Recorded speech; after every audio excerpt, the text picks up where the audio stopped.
अरे कितना कीमती समय मिला है, कितना कीमती समय मिला है, आप समझ नहीं पा रहे हैं, आप समझ नहीं पा रहे, पछताना पड़ेगा बाद में। थोड़ा समय विश्राम किया जाता है, इसको अभ्यास में डाल लो।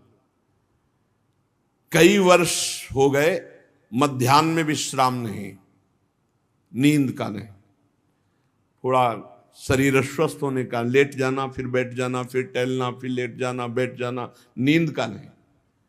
रात्रि में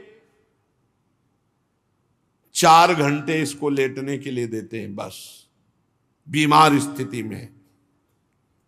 शायद बीमारी ना होती तो पद्मासन में इसको हम विश्राम देते, पर अब पद्मासन लगा नहीं सकते। शरीर सुख आराम त्याग किए बिना भगवत मार्ग में कोई भी विजितात्मा नहीं हो सकता। रगड़ो, इस शरीर को रगड़ो, हाथ में माला है या काउंटर है, टहल रहे हैं, जब नींद आ रही टहल रहे हैं, सिर्फ 4-5 घंटे शयन के लिए दीजिए। क्या कर पाओगे आगे? यही अवस्थाएं हैं, नवयुवक अवस्था। इसी पर विजय प्राप्त करो, नींद आदि पर, भोजन पर, नींद पर। जानबूझकर 1-2 दिन भोजन छोड़कर भजन पड़े नहीं रहना, कोई जान न पावे कि आप भोजन नहीं किए। पूरी दिनचर्या ज्यों की त्यों होनी चाहिए।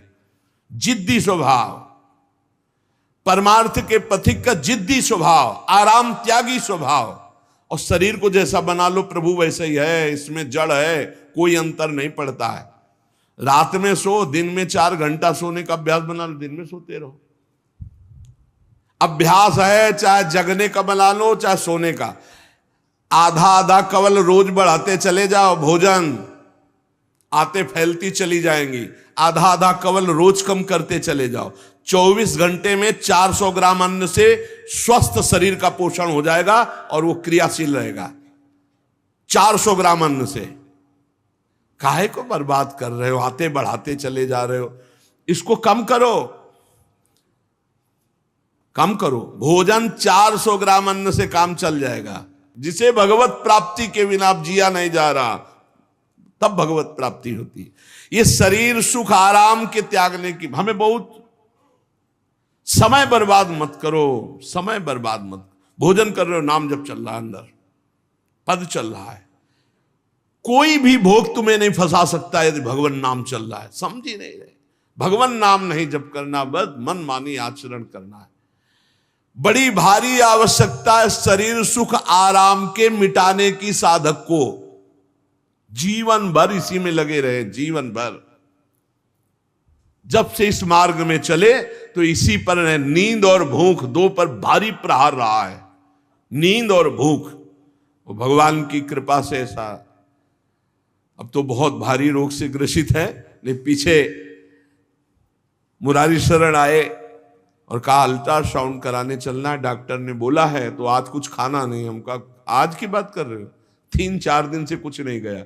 जब डॉक्टर वहां देखा तो बोला बाबा पानी पे रहते हो क्या?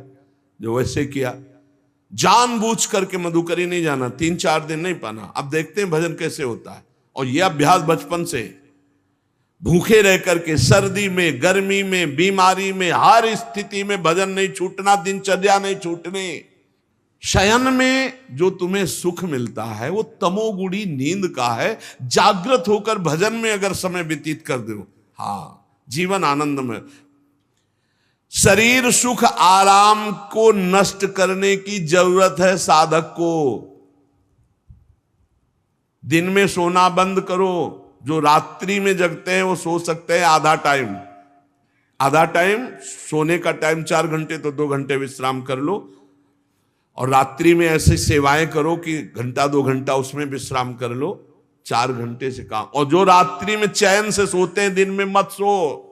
दिन में टहलो, माला लो और अपने ही कमरे में टहलो, बंद करके कमरा, अपने ही अंदर टहलो, खूब नाम जप करो, मंत्र जप करो। देखो कैसा आनंद आता है कि अरे तेरा समय जा रहा है, पता नहीं आगे कौन सा रोग आ जाएगा, कौन सी घटना घट जाएगी, तू भजन करने लायक रहे या ना रहे। आज भजन कर लेगा तो कल, बता रहे हैं ना, हर समय मन उत्साहित रहता है।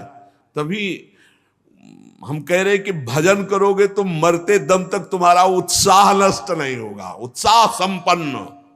कितना आनंद रहता है, मन से भगवत आराधना शुरू हो जाती है, मन से पाठ शुरू हो जाता है, मन से परिक्रमा शुरू हो जाती है। हमें लगना है, आराम शब्द जीवन में नहीं।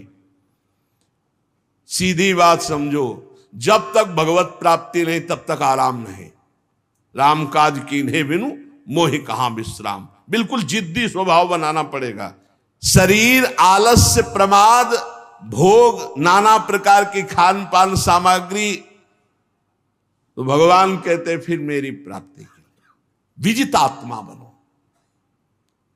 आराम है, राम काज कीन्हे बिनु मोहि कहां विश्राम। समुद्र पार कर रहे, मैनाक जी प्रकट हो गए, थोड़ा विश्राम कर लो। बोले नहीं, राम काज कीन्हे बिनु मोहि कहां विश्राम। मोहि कहां विश्राम। सेवक सुख चाह, मान भिखारी, व्यसनी धन, शुभ गति व्यभिचारी, कभी नहीं।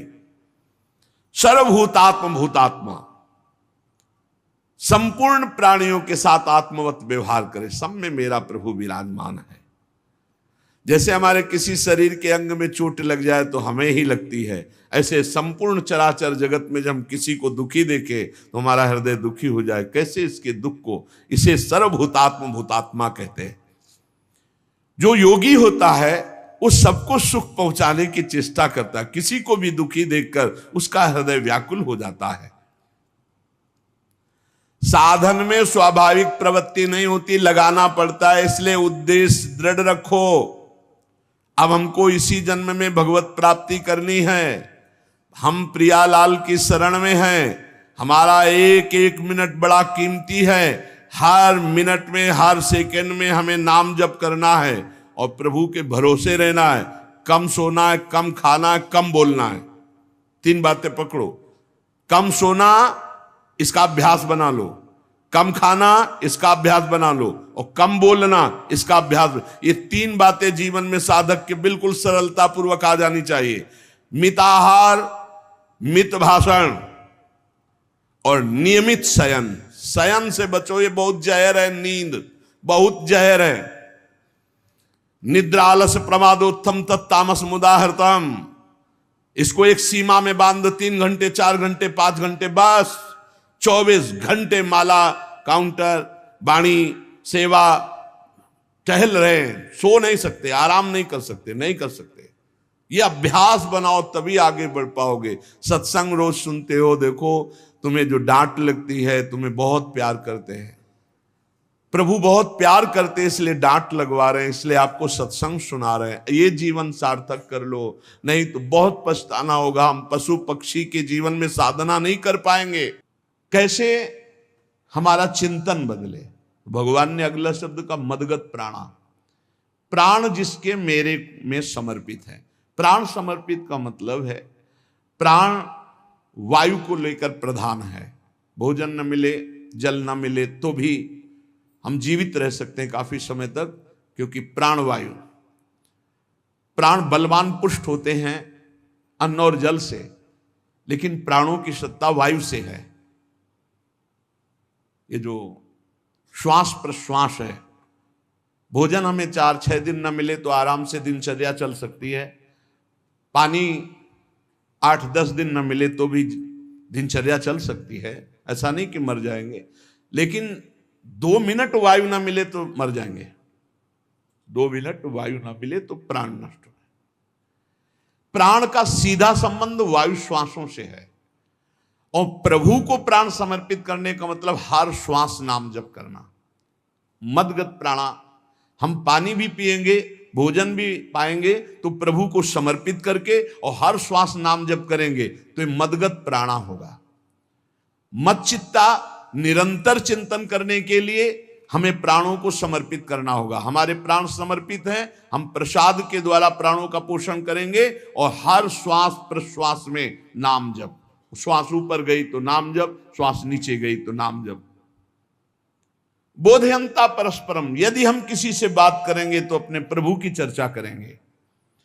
उसी प्रभु की चर्चा का कथन, कथयंतश्च माम नित्यम, केवल भगवत चर्चा करेंगे। केवल। कभी कभी ये लोक कल्याण की भावना भी प्रपंच में उतार देती है। निवेदन है कि यहां कोई लोक वार्ता का प्रश्न लेकर के नावे, एक जगह तो बख्श दो जहां केवल भगवान के संबंध की चर्चा होने दो। श्रीधाम वृंदावन में आप आए हो तो प्रिया प्रीतम की चर्चा का प्रश्न करो, प्रिया प्रीतम की चर्चा सुनो, निहाल हो जाओगे। तुष्यंत च रमंत च, उसी में आनंद और संतोष होता है। भगवत चर्चा हुई और उसी में रमण करे। एक जगह तो रखो जहां तुम केवल प्रभु की चर्चा सुन सकते हो, प्रभु की चर्चा कर सकते हो। प्रपंच का तो बहुत विस्तार है। कथयंत च माम, माम भगवान कह रहे हैं, कथयंत च माम नित्यम तुष्यंत च रमंत च। चलते हैं हम भगवत मार्ग में, फैल जाते हैं फिर दुविधा युक्त संसार प्रपंच में। केवल भगवत चर्चा, कथयंत च माम, भगवान केवल माम, मेरा, प्रियालाल किसी और कोई चर्चा नहीं। बार बार बोर्ड लगवा देते हैं, श्यामा श्याम की चर्चा के सिवा यहां कोई चर्चा न की जाए। आपको अगर आशा है कि यहां से कोई काम बनते हैं तो हम पहले आपको बता देते हैं हम असमर्थ हैं, हमारे में कोई सामर्थ्य नहीं है, हम केवल प्रभु की चर्चा करते हैं, प्रभु का नाम जपते हैं, प्रभु के लिए जीवन है, बस इतनी बात है। जो प्रभु में डूबना चाहता है वो आए, स्वागत है। इसके अलावा ना कोई आशीर्वाद, ना कोई तंत्र मंत्र, ना कोई जंतुर, ना किसी भी तरह की कोई ढांढस वृत्ति बना सकते हैं कि जाओ तुम्हारा ये ठीक हो जाए, तुक्का लग जाए, ठीक हो जाए, तुम्हारे भाग्य की बात है। यहां से कोई चमत्कार नहीं, यहां एक ही चमत्कार है, मलिन मन को श्री भगवान में लगा देना, जीवन को जीवन मुक्त अवस्था में पहुंचा देना। निर्विकारता की स्थिति प्राप्त करने के लिए साधु समागम है। भगवान का आदेश है, यदि मुझे अनुभव करना चाहते हो, इसी जन्म में परमानंद की प्राप्ति करना चाहते हो तो मय्येव मन आदत्स्व मयि बुद्धिम निवेश है। कैसे करोगे? तो भगवान कह रहे मत चित्ता, मेरे में चित्त लगाओ। चित्त कैसे लगेगा? चूंकि हम प्राणों से बहुत प्यार करते, देह प्राण ते प्रिय कचुनाई, इसलिए भगवान को कहना पड़ा प्राण मेरे को समर्पित करो। कैसे समर्पित करें? जो खाओ पियो भगवान को भोग लगा के, और रात दिन नाम जप में, हर श्वास में भगवत चिंतन।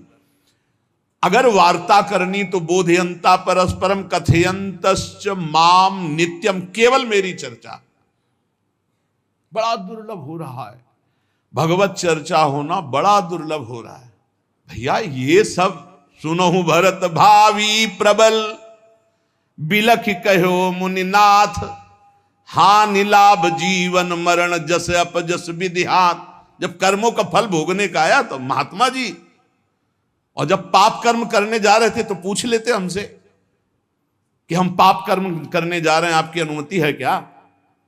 तब नहीं, तब किसी ना भगवान की याद की, न गुरु की याद की, मनमानी आचरण किए। तो अब भोग आया है, अब भोग लो, उसको भोगना पड़ेगा, वो यहीं मिलेगा तुम्हें। पति पत्नी परिवार संसार मित्र, इन्हीं में सब कलह अशांति मारपीट नाना प्रकार का। अरे पूछो मत, भगवान के चरणों का जब तक आश्रय नहीं लोगे तो यहां का ये प्रेम विवाह, यहां का प्रेम तुम्हें शांति प्रदान नहीं कर सकता। भगवत भाव रखोगे, हर परिस्थिति को शांति पूर्वक निर्वाह। ये जीवन काटना भी एक कला है। मनुष्य जीवन कोई पशु जीवन नहीं है। अगर अध्यात्म नहीं तो आप इसको जी नहीं सकते, आप इस जीवन को नहीं जी सकते।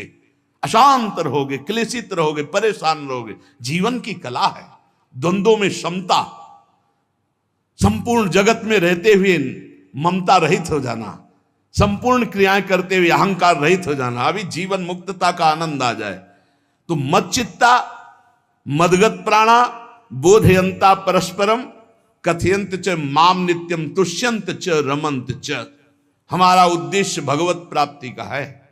जो भगवत संबंध से भगवत प्राप्ति करना चाहता है उसके लिए दरबार खुला है, फ्री है, कोई फीस नहीं है, कोई शर्त नहीं है। तुम कौन हो, कहां के हो, कोई मतलब नहीं। आपका केवल संबंध भगवान के संबंध से वार्ता होगी तो यहां हो सकती है। इसलिए सावधानी होकर हमारे समय को निरर्थक ना किया जाए। बहुत कीमती समय, जब प्रश्न होता है तो फिर उस पर चर्चा करनी ही होती है। हमें सिर्फ भगवान का आदेश है, कथयंतश्च माम नित्यम तुष्यंत च रमंति च। उसी में संतोष करना, उसी में रमण करना है। हमारा भरण पोषण श्री प्रिया जी से होता है, किसी व्यक्ति से नहीं होता है। हमारे यहां श्री श्यामा श्याम विराजमान है, उनका पूरा जगत है। तुम्हारी बुद्धि में मेड़ है, भेदभाव है, उनके लिए भेदभाव नहीं। सब मम प्रिय, सब मम उपजाए, तो हम अपने स्वामी के अनुसार चलेंगे। सब मेरे प्राणनाथ श्यामा श्याम के जन है, कोई भी हो, इतना ना छोटा ना इतना बड़ा, ना इतना प्रिय ना इतना अप्रिय, सब बराबर है। एक तरफ चाहे गुणात्मा, गुण से युक्त महात्मा, और एक चाहे दुरात्मा, दुर्गुणों से युक्त, दोनों को ऐसे दुलार करके श्री जी की तरफ बढ़ाने वाला मार्ग, ये मार्ग यहाँ का है। कथयंत माम नित्यम तुष्यंत च रमंत च तेषाम सतत युक्ता नाम भजताम प्रीति पूर्वकम। जो सतत प्रेम पूर्वक मेरा भजन करता है, भगवान कह रहे ददामि बुद्धि योगम तम, उसकी बुद्धि का योग मैं करा देता हूं। ये खास बात हुई, लगाने की चेष्टा हमने की मन बुद्धि को, और भगवान आकर मन बुद्धि में विराजमान हो गए। तेषामेवानुकंपार्थ महमज्ञानजम तमहा नास्यात्म्यात्म भावस्थो ज्ञान दीपेन भास्वता। भगवान कृपा करके उसके हृदय में ज्ञान प्रकाशित कर दिया। जब कोई सतत भजन करता है, प्राण प्रभु को समर्पित कर देता है, चित्त प्रभु में लगाए हुए प्रभु की चर्चा, भगवान उसके अंदर ज्ञान प्रकाशित कर देते, तो वो अनात्म भाव जो देह भाव था उसका नाश हुआ और वो भगवत भाव में स्थित हो जाता है। भगवान कह रहे हैं मत चित्तः सर्वदुर्गाणि मत प्रसादात् तरिष्यसि। जब कोई मेरे में चित्त लगाता है तो मेरी कृपा से सारे दुर्गुणों का नाश हो जाता है। महात्मा तो भगवान बनाते हैं। करो सत्य ते साधु समाना, मैं उसे साधु बनाऊं। हमारा कर्तव्य, हमारा चित्त प्रभु में लग जाए। मेरा चिंतन करो, भगवान का आदेश है, बस खास बात है चिंतन। हमारी प्रारंभ से विशेष श्रद्धा इसी बात में रही गुरु शब्द पे, कि रात दिन कोई भी चेतना युक्त क्षण ऐसा ना जाए जिसमें भगवत विमुखता हो। बस इसी बात की साधना जीवन भर रही। प्रारंभ में गुरुदेव ने कह दिया जब तक चेतना है तुम्हारे में, तो तुम्हारा जागृत अवस्था का चेतना युक्त एक भी क्षण व्यर्थ नहीं जाना चाहे। तो गुरु कृपा से यही प्रयास रहा है कि हमारा एक भी मिनट भगवान से विमुख न जाए। पूर्व में ऐसी स्वभाव वृत्ति बनाई थी कि लोगों को ये शंका होती थी कि ये बोल पाते हैं कि नहीं बोल पाते हैं, अर्थात इनके वाणी है कि नहीं है, मूक मौन, जटाओं का बोझा, एक वस्त्र, बस शांत। बुलाया गया, घंटा बजा तो पहुंच गए, प्रसाद ले, उसमें एकांत, हर समय मंत्रा। कथा में बैठे हैं, अनुकूल वचन आया तो सुन लिया, नहीं पूरा का पूरा सत्संग ऐसे ही चला गया। हमारा मंत्र चल रहा है, एक क्षण भी मंत्र से बिलग नहीं। हमारा कर्तव्य है केवल चिंतन। चिंतन करोगे तो अभी मुक्त हो, अभी परिणाम में नहीं। अभी हम राधा बोल रहे हैं, अभी प्राण निकले, अभी श्री जी के पास पहुंच जाएंगे। भगवान की कृपा का बल और साधन का तुम्हारा पूरा प्रयास प्रयत्न, ध्यान रखो, दो से सिद्धि प्राप्त होती है। भगवान की कृपा का बल और आपकी पूरी साधना का प्रयास प्रयत्न, कायरता नहीं। भगवान की कृपा का बल और तुम्हारा पूरा प्रयास, पूरा प्रयत्न। देखो भगवान की दर्शन वृत्ति हृदय में जागृत हुई ध्रुव जी के पद को लेकर, कामना को लेकर। मैं भगवान का साक्षात्कार करूंगा, उनसे वरदान मांगूंगा कि मुझे सबसे श्रेष्ठ पदवी की प्राप्ति हो। चले, भगवान नारद जी मिले। पहला प्रलोभन, चलो अभी तुम्हें इस सम्राट पद पर नकार दिया। फिर भय, सांप हैं, बीछी हैं, जंगल के बड़े, और फिर यक्ष राक्षस, न जाने कौन कौन है। तुम अभी बालक हो, तुम्हें खा जाएंगे, तुम क्या तपस्या करोगे, क्या भजन। नहीं, इससे भी नहीं टिके। कुछ भी हो, कदम वापस नहीं जाएंगे, अब तो हरि की प्राप्ति। तो गुरु मंत्र दे दिया। 6 महीने बहुत ही देह भाव रहित होकर उच्च कोटि की साधना की। बालक होने पर यही मथुरा में, मधुपुरी में देह भाव रहित होकर के, क्योंकि जंगल में ऐसे ऐसे मच्छर बड़े बड़े ना, एक मच्छर मारे तो पूरा होश खराब हो जाए, पूरी चेतना जागृत। तो उस 5 वर्ष के राजकुमार के शरीर में कितने मच्छर चिपके रहे होंगे, क्या क्या भयावह। हमने तो सैनपुर में देखा, आसन लगाए बैठे, काला नाग सांप ऐसे फुसकार रहा है। पूरा दृढ़ निश्चय है कि अगर ये काटने का समय है तो काट लेगा, नहीं काटना तो बिल्कुल नहीं काटेगा, बैठे रहो। वो ऐसे पास से निकल गए, छाती से भी निकल गए हैं। निश्चय कि अगर काटना काट। सैकड़ों बिच्छू, कभी ऐसे डंक नहीं मारा। और अगर काटना और मारना हो ना तो बढ़िया महल में बैठे हो तो वहां जाके काट लेंगे। ध्रुव जी अपनी निष्ठा से कभी नहीं विचलित हुए। अब जब भगवान सामने आए तो आखिरकार 5 वर्ष के बालक घबरा गए। भगवान का तेज, भगवान का रूप, भगवान की महिमा। भगवान मुस्कुराए, कृपा दृष्टि से देखे, बल मिला, भगवान को देख पा रहे हैं। अब मन में आया कि मैं स्तुति कैसे करूं, क्योंकि कोई ज्ञान तो है नहीं। भजन किया, भगवान की प्राप्ति हो रही, लेकिन अब कोई ऐसा ज्ञान तो है नहीं जिससे भगवान का स्तवन करे।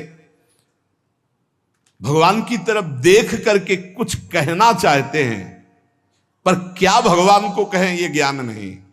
तो भगवान ने अपने ज्ञान स्वरूप शंख का ध्रुव जी के कपोल पे स्पर्श करा दिया। जो भगवान कह रहे, ज्ञान तो मेरी कृपा से होता है। अभी पीछे इस श्लोक में भगवान ने कहा, तेसा मेवानुकंपार्थ महमक ज्ञानजम तमः नाशयाम्यात्म भावस्थो। अनात्म भाव का ये जो आत्मस्वरूप अनात्म देह में भाव आ गया है, इसके नाश का जो ज्ञान होता है ये भगवान की कृपा से होता है। जे भी संग छुआया दिव्य ज्ञान और भगवान की दिव्य स्तुति की। तो ये देखा जाता है कि भगवान की कृपा से ही साधक में दिव्यता आती है, दिव्य ज्ञान आते हैं।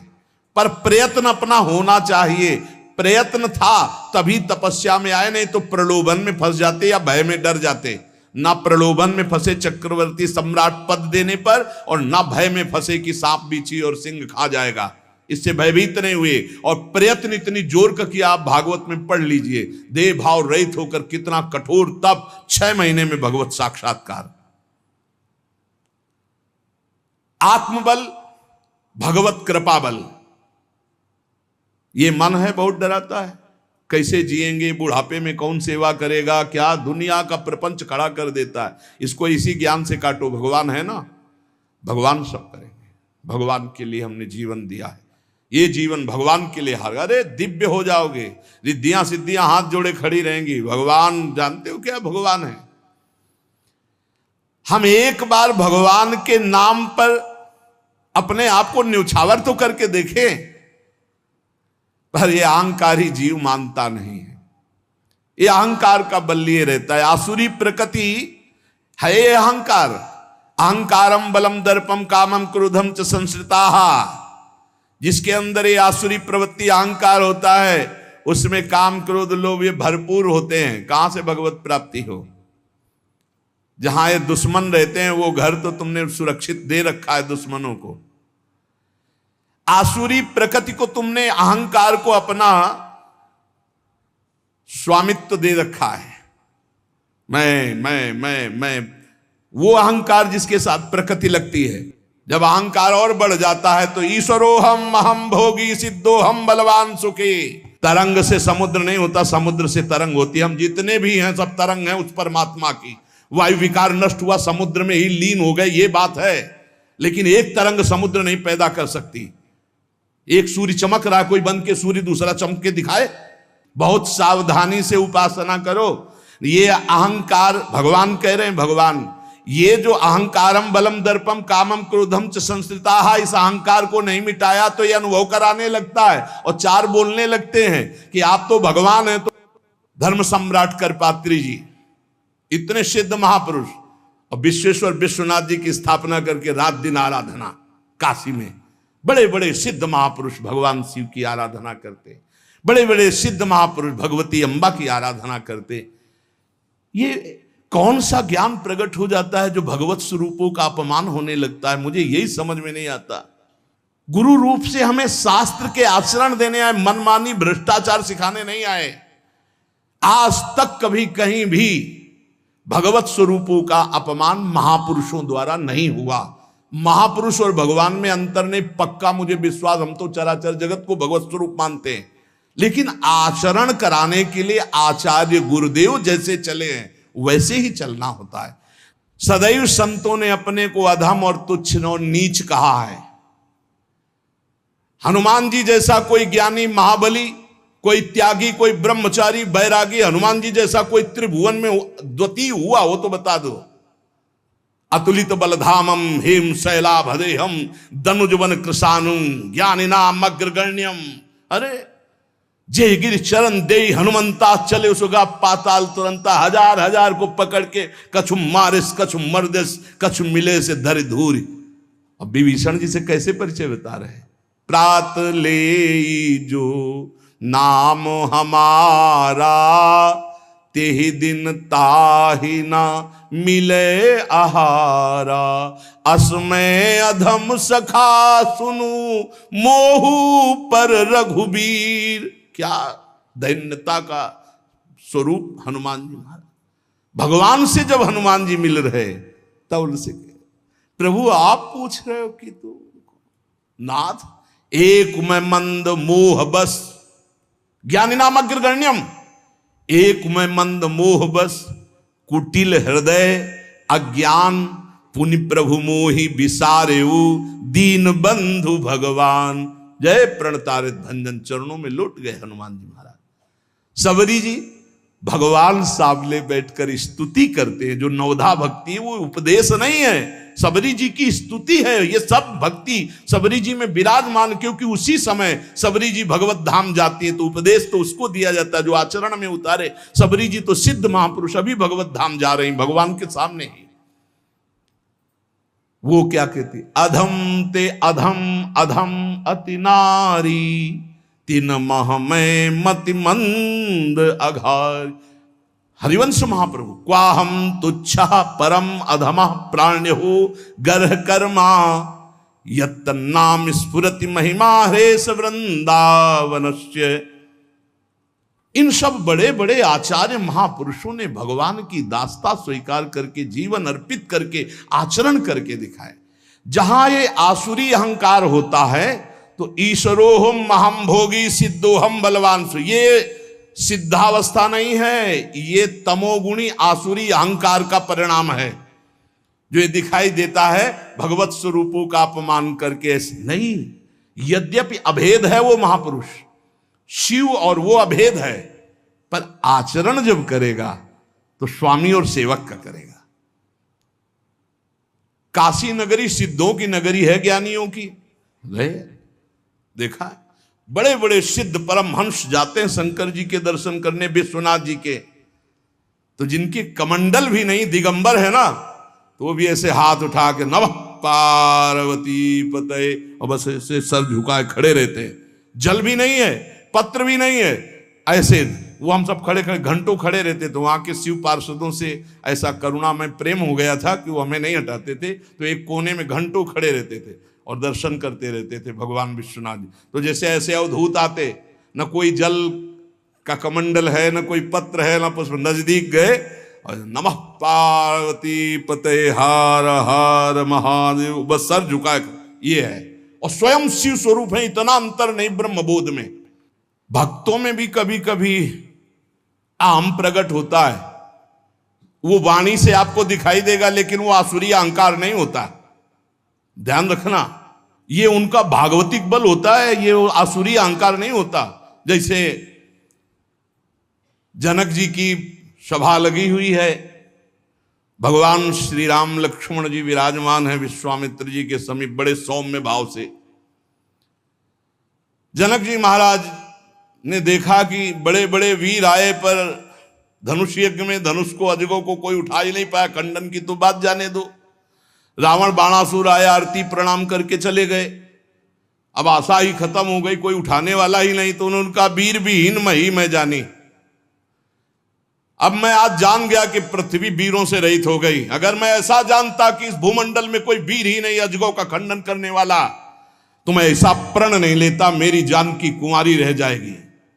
ऐसे विकल होके वीर विहीन मही मैं जानी।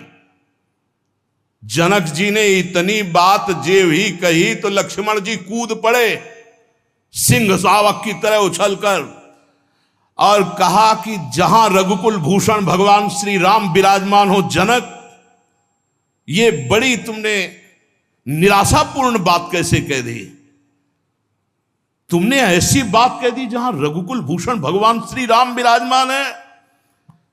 ताल ठोकी और कहा अगर इनका इशारा हो जाए, समझो, जो तुम्हारी अनुशासन पाओ, कंदुकियू ब्रह्मांड उठाओ, काचे घट जिमी डारों फोरी, सकऊं मेरु मूलक जिमी तोरी, कमल नाल जिमी चाप चढ़ाऊं, जो जन सत प्रमाण ले धाऊं। हे जनक, जहां रघुनाथ जी विराजमान होते वहां ऐसी बात नहीं कहते, तुमने ऐसी बात कैसे कह दी? अगर मेरे स्वामी का आदेश हो जाए अभी तो पूरे ब्रह्मांड को कच्चे घड़े की तरह तोड़ दूं। ये अजगौ पुराना 100 योजन एक बार में दौड़ते हुए जाऊं और इसको ऐसे कमल लाल की तरह तोड़ दूं, मेरे स्वामी का आदेश हो। यह अहंकार नहीं है। पहली बात कही, जो तुम्हार अनुशासन पावो, अगर मेरे प्रभु श्री राम की आज्ञा हो जाए। और लक्ष्मण जी ने एक बात और कही कि तोरों छत्रक दंड जिमि तव प्रताप बलनाथ, आज के बाद कभी धनुष स्पर्श नहीं करूंगा यदि मेरी बात झूठी हो जाए। आपके प्रताप से इसे बरसाती छत्ते की तरह तोड़ दूं इस अजगौ को, अगर आपका आदेश हो। तव प्रताप बलनाथ, यह अहंकार नहीं है, यह भक्त का भगवत प्रताप है। दशानन कह रहा है, अरे मुझे क्या भय, तेरी सभा में अगर कोई वीर हो तो मेरा पैर उठा दे, मैं राम जी का एक छोटा सा सेवक हूं। तू मेरे प्रभु को बार बार मनुष्य कह रहा है, मैं जिनका सेवक हूं। तेरी सभा में तू जो अपने सभा बलों के बल पर बलवान होकर कहता है कि ये सब आहार है, तो मैं उनका एक छोटा सा दूत हूं। अगर कोई मेरा पैर उठा दे तो जानकी जी को राम जी हार जाएंगे, वापस चले जाएंगे। राम प्रताप सुमिरपन रूपा।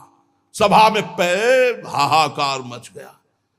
जब स्वयं दशानन उठा तो मारा घूसा, 4 मुकुट राम जी के चरणों में गए। राम जी के चरणों में झुक, तब तेर बचेगा, मेरे चरणों में झुकने से नहीं। कोई उठा नहीं पाया। ये अंगत का अहंकार नहीं, ये भक्त का भगवत प्रताप होता है। राम प्रताप सुमेरी परण रूपा।